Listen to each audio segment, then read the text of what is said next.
Cabin in the Woods meets Saw. That's the best way I can describe this thing.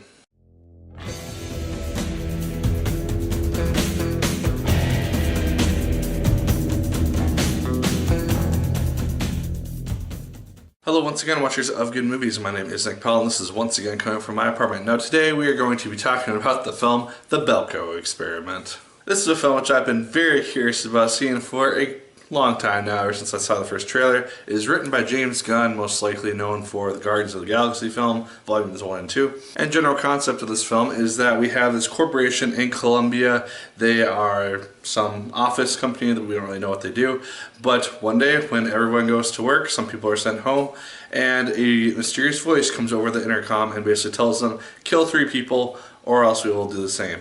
Of course, they don't take it seriously. When 3 people get their heads exploded out the back of their heads, they start to take things seriously, and it becomes a game of kill or be killed. John Gallagher Jr.'s character, he's the one that we follow for the majority of this film. He's our main character and our sense of reason throughout the course of this film. He is very adamant about trying to find some way to survive which does not involve everybody massacring each other. And I thought that he did a good job in that regard. All the performances in this film are fine.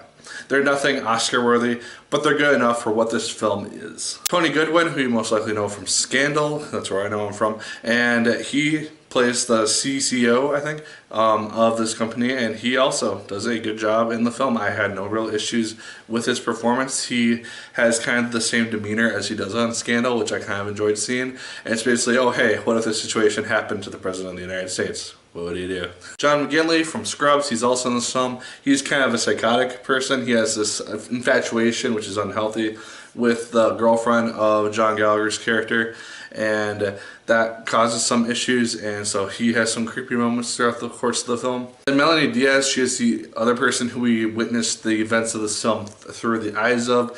She's just this new employee who starts her day on this day where all this killing is happening, and she's just basically trying to hide and survive the day. The concept of this film is actually pretty intriguing. I like the idea of seeing these types of films where it's like, oh hey, what would you do if you were in the situation? Would you just resort to taking a gun or a knife or something which you could kill somebody with and just going at it?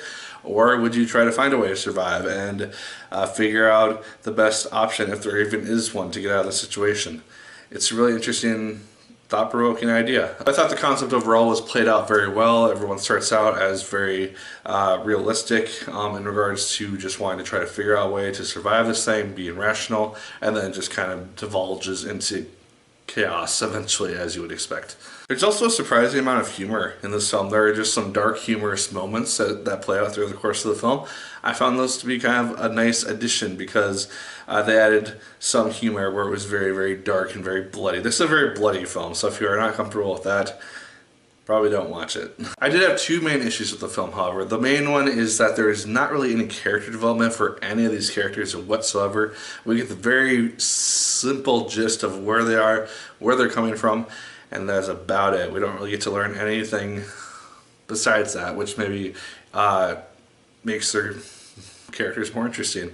There's a bunch of people in an office trying to kill each other, and nothing else really beyond that. There's also a character throughout this film who I won't say due to spoilers, but they are someone who we follow throughout the course of the film, and you would think that they're going to have some sort of secret, awesome ending because they've lasted as long as they've lasted, and then they're just done, and it's just kind of disappointing, and it just makes you kind of wonder why they even put the person in for as long as they did if they're just going to kill them off that way. I will say this, the ending is also pretty intriguing. I really enjoyed that aspect of it because it did something which I wasn't necessarily expecting, and this is where the cabin in the woodsy aspect comes into play. I won't spoil it obviously, but it does make for an interesting idea and really ends up setting up something of a sequel if this film ends up doing well enough to deserve one. So guys, those are my thoughts on the Belko Experiment. I actually had a fun time with it. It's not the best film in the world, but it's also a good time if you know what you're going in for.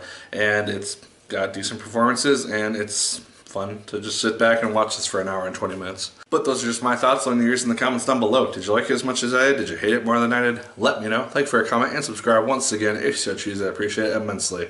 And as always, my people, my name is Nick Pell. And once again, keep on watching.